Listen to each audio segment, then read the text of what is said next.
everyone, my name is Caleb and this is Wilfred. Together, we are the authors of the book Ascendance, The Road to Being Extraordinary.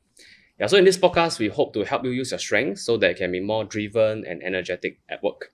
And in today's episode, we'll be covering two strengths. One will be command as well as strategic.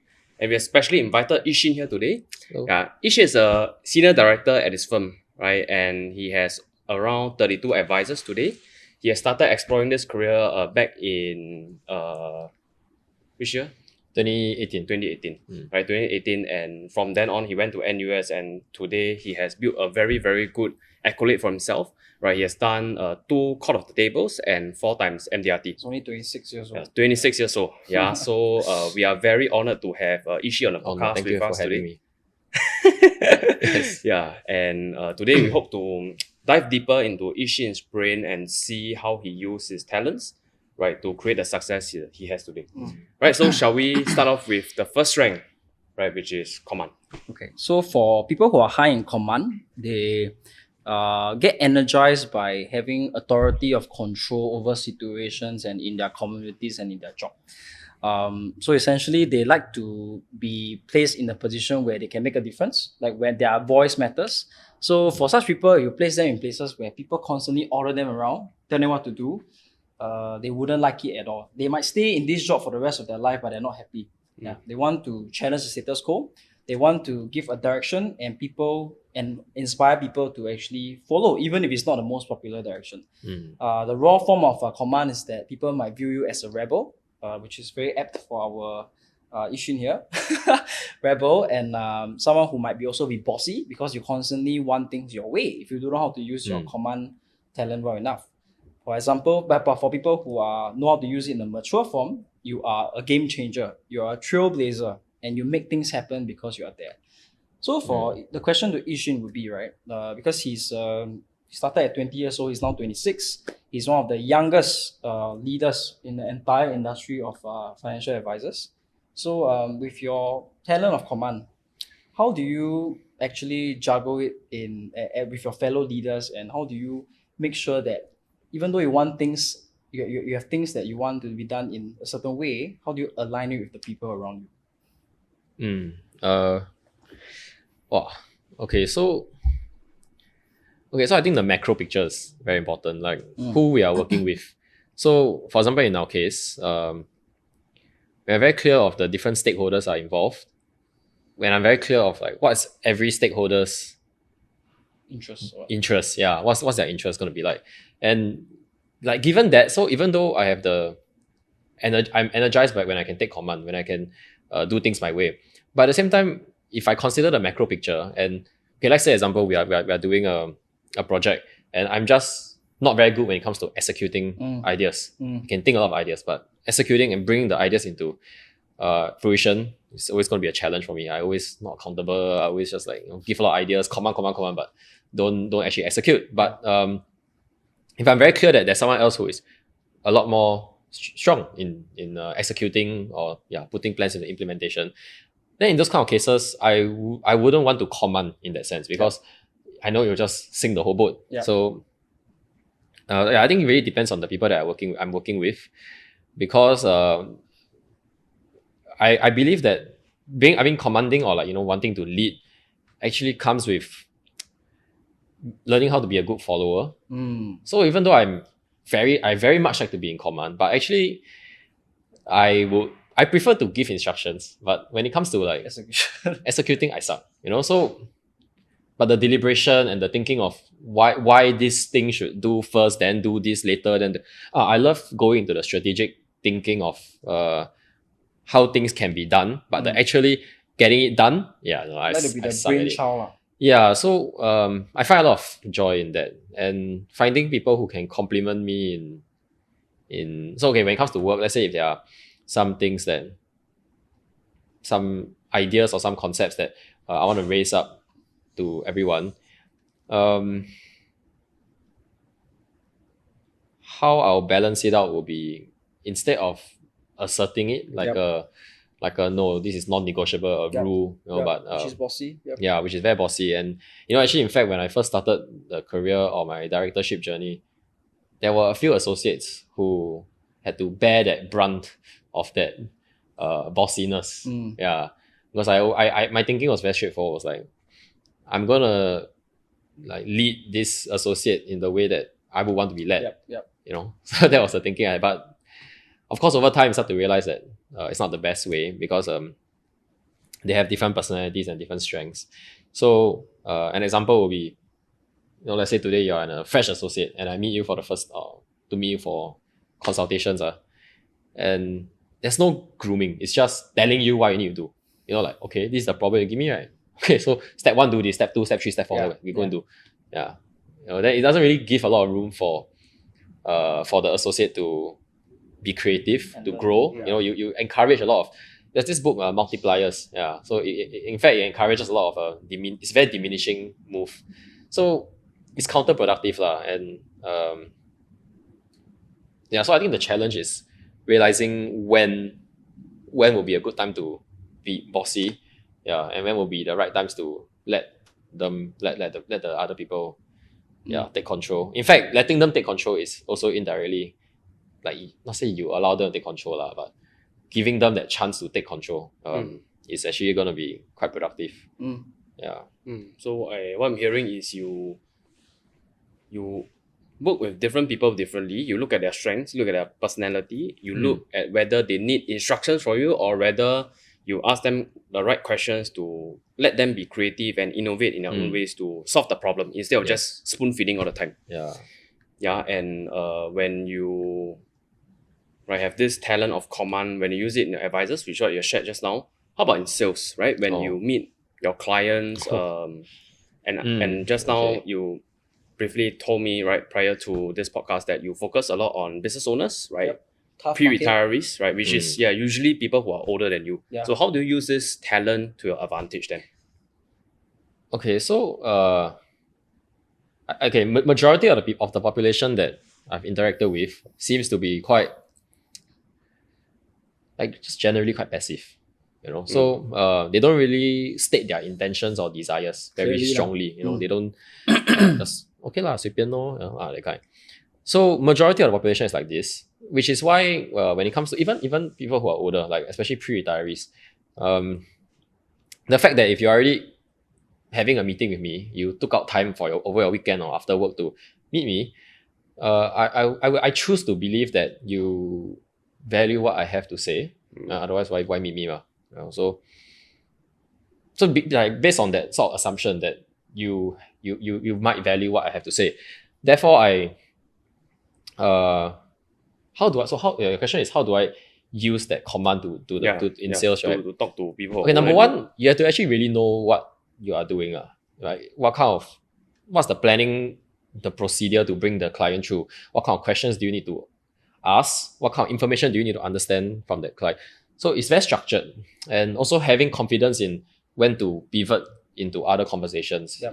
If let's say going down this conversation is not going to be very value adding, how to pivot. So having confidence on that big picture decision, like what can you do to be of value to the person, then just do it. feels like he's operating a chessboard, right? He just need to make sure before he go down, he got all the chess pieces there. Then when he go down, he knows that he's in control of the whole convo. Because if you make this move, I know that I follow this flow, right? I will pivot you to where the outcome that I want you to go to achieve the outcome that you want. So seems that you're very prepared before any high net worth appointment, so that you know that when you go down, the parameters of being in control is there. Yes. Or do you go sometimes feeling like you're not? Wow. Actually, I feel I never really prepare much. Okay. Yeah. But you feel like you could have prepared a lot more. It's always like that. Like in the moment, really I realized, oh shit, actually I realized I don't have this particular deck that I actually could have. Well, if I had it now, it would be so useful. How do you take control of their whole conversation? Refocus. Also, like refocusing the conversation. Let's say if they bring up something like okay, I give an example. I just came from a meeting actually. It's actually got some political exposure on this guy. So so he asked me one question. He was like, oh, so is it very risky if we keep a lot of liquidity? Yeah. I'm thinking like, why would someone ask this? You know, Yeah. like keeping liquidity is risky. Yeah. So when I say refocus, what I mean by refocus, okay, is showing them the big picture. Like, okay, wait, the question they are asking me is it's only true if you are putting it within this frame. Okay, example, if today you are someone who is looking to start a business versus you are someone who is looking to start a family, that same level of risk or comfort is going to be very different.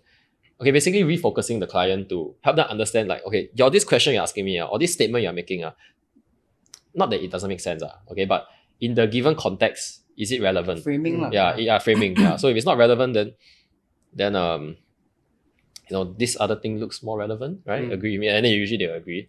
But I think the challenge is putting the thoughts across, properly. Like just last night only, one of this uncle auntie, they both texted me. It's a couple. They texted me. They asked me whether their hospitalization is sufficient. And I'm like, wow, depends what you mean by sufficient, no? Because they are government B1, B1 coverage, and like depends what you mean by sufficient, if you are like that, then enough, lor. If you're like that, then no lah, not enough, lor. That can see whether you want to spend more or not. So refocusing and asking the right questions. One thing I feel, let's move on. One thing I realized that has helped me quite a bit when it comes to in sales using command is stating my intention more clearly. So really just letting the person know, like, hey, I really have interest, or I'll really be keen to have a chat with you about whatever, hey, I really would love to have a chat with you about this, like just saying, just being clear with it. I think too many times people will hold back And be around the bush. Yeah, hoping that the client Will suggests like, hey Caleb, can you show me the quotation? Like, Says no one ever. Yeah, Like, exactly. very rare, very rare one. So Okay. yeah. So what I'm hearing is you reframe the conversation and the client along the way. For example, if you feel that the question they ask may not be on track, you may ask a better question, so you bring them back on track, right? Such that you can still reach the intended outcome. Sorry. And second one is I forgot to mention this. How it helped me in sales a lot is when this is what works for me. I don't know if it will work for other people, but usually advisors find it difficult to like close, it's like you can pitch and everything seems right, then never do. Why? So for me, what works is always, what works for me is just asking them if it's so far any questions. No question. Okay, so anyway, the application process looks like this. Then I just sort of instruct like command them. Like it's like you go to dentist, then the dentist won't ask you like, oh, so you want to do braces? No, just okay. So next thing, okay, you go outside, set the appointment. It's like it's all instruction. And I function on the basic belief that if today you got problem with it, you will say one, or if today you are uncomfortable with it, you yourself will come and say, oh, actually maybe I need some time. Yeah, then of course we can dive deeper into that. Why what is the worry? What's the concern?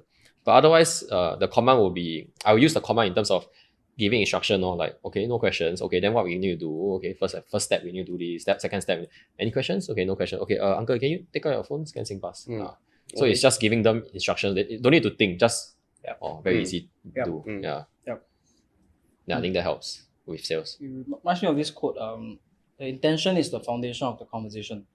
I think a lot of consultants listening to this, right?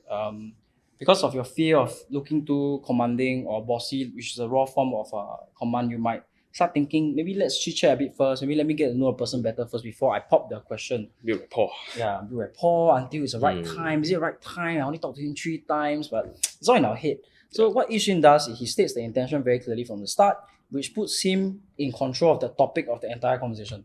So that he does not let the client lead talking about the sun, the sea, and everything else. Stick to the objective of the entire meeting. Then I realized that every time someone asks a question, right, that it just lacks context. Like, it's sufficient or not? If you are someone who is not high in command, you might just be like, oh yeah, it's quite sufficient actually, because but you are seeing it from your own context. But what he does is he wants to understand the client's context, which means that he changes he doesn't answer the question directly, but he wants to understand where the question stems from to level the playing field first before crafting an argument or persuasive statement. So that's how he takes control. I feel from what I feel. I like that. It's true. Yeah, actually, you put it very well. Communication, high talent, that's why. So Yi Xun, for the people watching this podcast with command talent, right? If you have one advice for them, what would that be? Okay, if they have a command talent, I think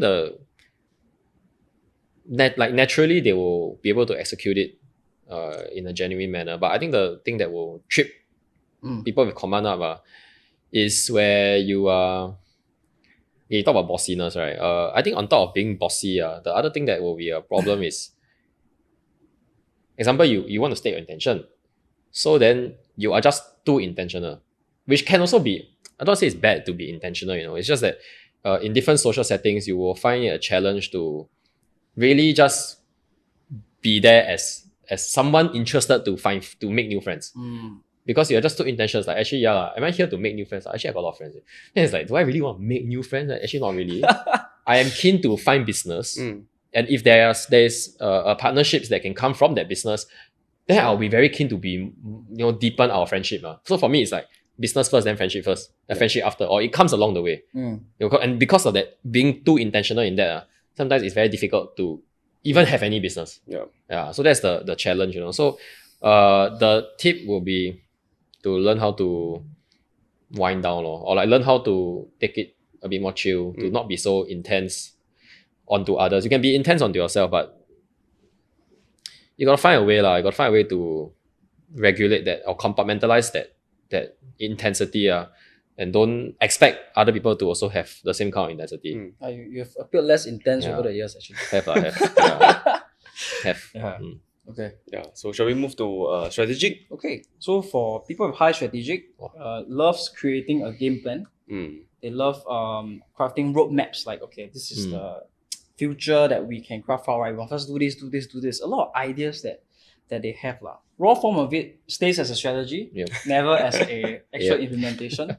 And maybe sometimes it's just one step, right? But sometimes they might split it into 7 steps, which might take longer to get to the outcome. But sometimes what we look at hindsight, sometimes we realize that because of the different steps that this person took, it became a lot more calculated in the decision-making process. So that's for high strategic. So for Yi Xun, how do you feel about this talent yourself? And in terms of creating game plans for yourself at the start of your career, because you cleared your first MDRT in 3-4 months, right? I'm sure that there was a lot of planning needed before that. So maybe you can start off first by telling us if you remember as a 21-year-old, right? Not even in university yet, how did you use this talent to your advantage to break all records in the company at that point of time? Yeah. Okay. So maybe talking about the good part about the strategic strength. It's like game theory, or it's like a decision tree that happens in my mind, where for every interaction there can be an infinite possibilities of outcomes from every interaction. So being strategic can be very helpful in terms of saving time. Okay, meaning to say, having clarity on the different possible outcomes from that one interaction, then there's 5 possible outcomes, let's say. Right? Knowing that, okay, these 3 probably more productive or more valuable. 80-20. Now, what definition, 60-40, what definition the productivity or value is? Is it more value for the person, more value for me? That is for you to determine. But basically, the idea is that being extremely strategic allows, and having clarity on all the different playable moves, having all that understanding could save a lot of time, right? So if you like to achieve more in the same amount of time, like than average, then clearly something has to go, because there is always going to be a limiting 24 hours every day. So if you want to achieve way more, something has to go. It's either your sleep go, or then maybe sleep don't go. But in a strategic point of view, it will be for every activity to have more than one outcome. If every activity only got one outcome, then then very slow. But if you can perform at same 1 hour, okay, same 1 hour spent. So I look at it as like time spent. So same 1 hour spent, but you achieve 3 things versus same 1 hour spent, only achieve 1 thing. Theoretically, if you consistently do that, what people take 10 years to achieve, you will achieve in 3 years. 3 years and so on and so forth. So So that's the good thing about strategic planning, or being strategic is time optimization, more outcomes in lesser time spent. And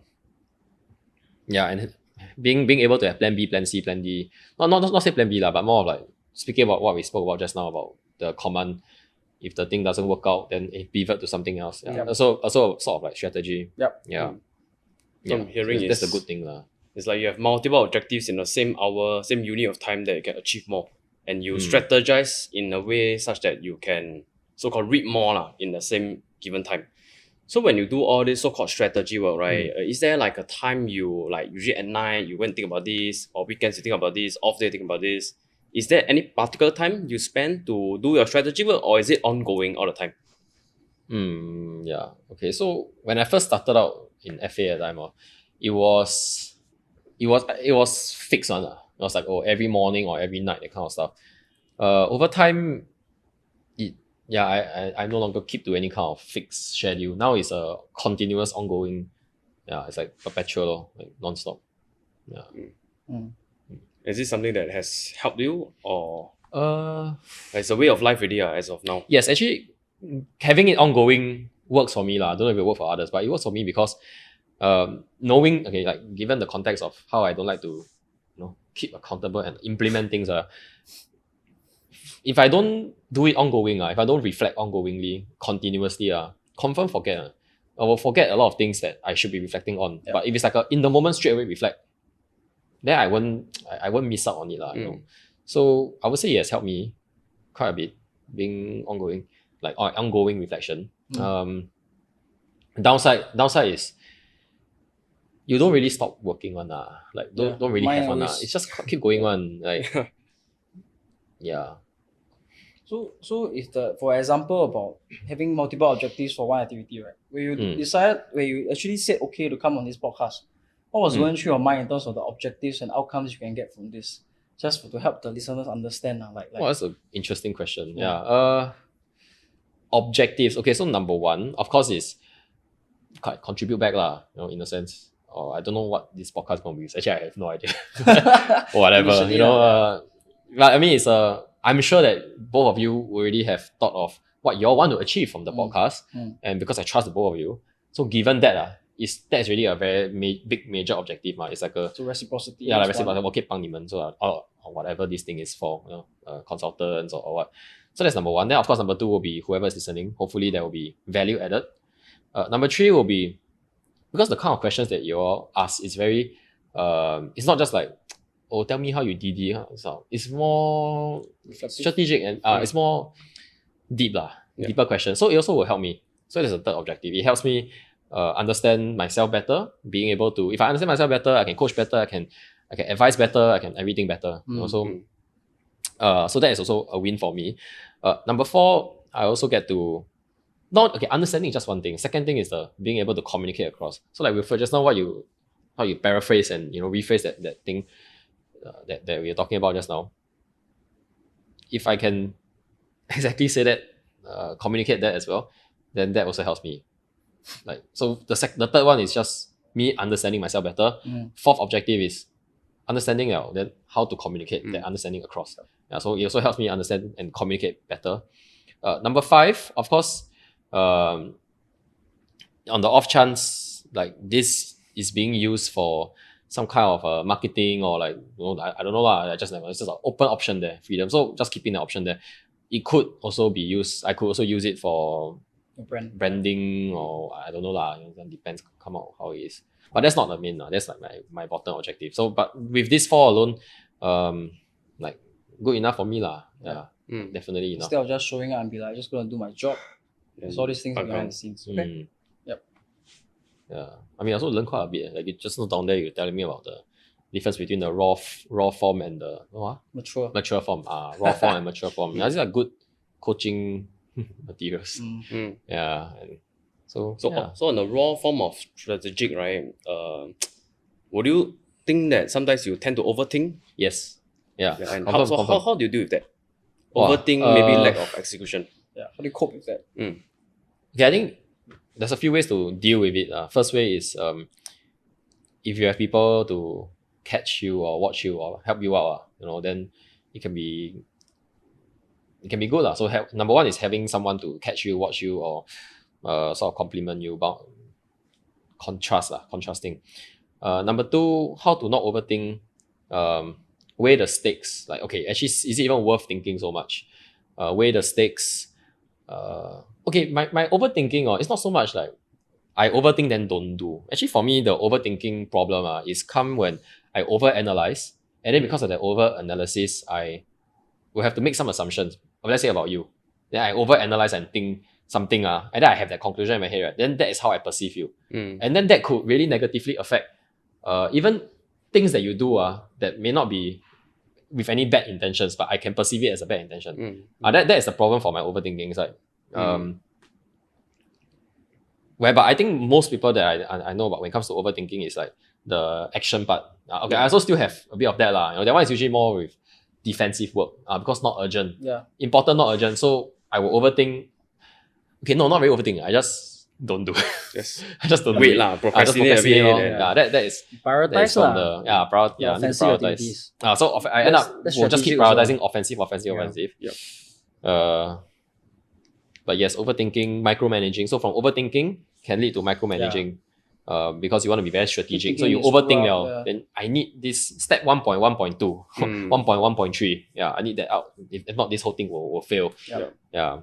So have people catch you, understand the stakes. Is it going to be very severe? Even if it really fails, then you realize that actually not really. You know, then that hopefully ease a lot of burden. Number three, actually seek advice or seek advice from someone else who might not be involved, but has maybe past successful case study of this project that you're trying to do. Yeah, seek and hear what they have to say, lor. Yeah, and then really consider it, lah. Number four is just lower ego, lor. Like know that you can think so much, but actually left and right also more or less going to be like that one. There's nothing really much to think. Yeah. Major life decision like whether to join a career or don't join a career. Like you, no matter how much you try to analyze and pro and con, you come to the realization of no conclusion. Like you'll most likely be like I have to try. I have to try then no one, So end up might as well just did that from the start. Just try from the start. Yeah. Of course, there are some people who think, then okay, after they really made a decision to not join. Okay lah, good for them also, Yep. Yeah.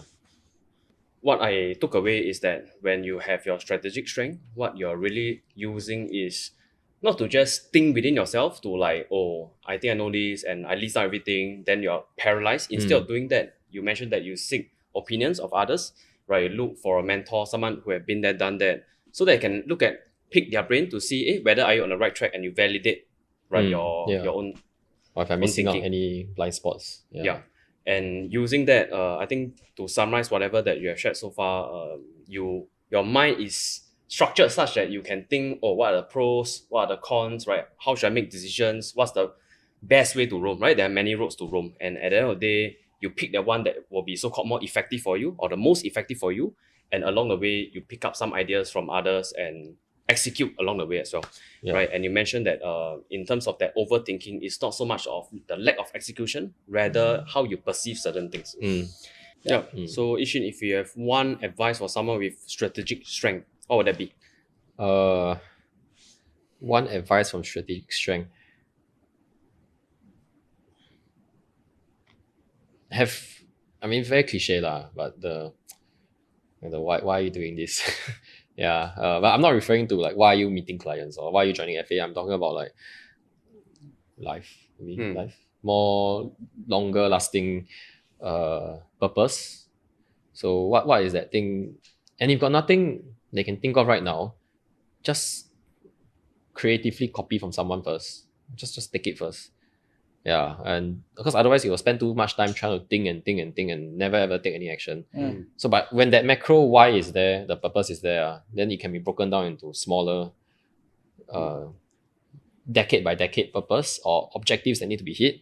Then from there we can break it down to yearly, annual objectives to be hit, to the activity itself, activity-based objectives, because that can help with things like you meet someone today and this person cannot be your client one. financially or just time-wise, maturity, just not there. But you really meet the fella already, then if you ask them to leave, right, then very waste your time, waste his time also. Like, since you're going to be there anyway, why not just ask some questions, or maybe you can find out about their family, if you're able to evaluate the family, or even maybe you can have a partner with the person has a knack for designing, maybe you can give the person a bit of, but there's a lot of things that is just further than just the direct, can close case or cannot close case, can I sell or cannot sell. Like that is just one of the 100 over different objectives. Yeah, so have that big why picture in mind, why they want to do this. Life. Why do they want to be alive? What's the meaning of life? What's the purpose of existing? This is for me, I feel is the important ones. If they can determine that one very clearly, then it will help them form micro strategies. Micro strategy, good company to buy stocks. Very deep. Not financial advice, you want research. So thanks, Yi Xun. Thank you. Thank you, bro. If you have any questions, of course, you can reach out to Yi Xun as well, right, to clarify on the things that he has spoken about, right. I'm very sure he will be open to share more with you. If not, that's it for today's Strengths Unlocked, right. This is the end of the entire episode and entire season. We hope you had a great learning throughout these few episodes, and we'll see you in the next season. Bye-bye.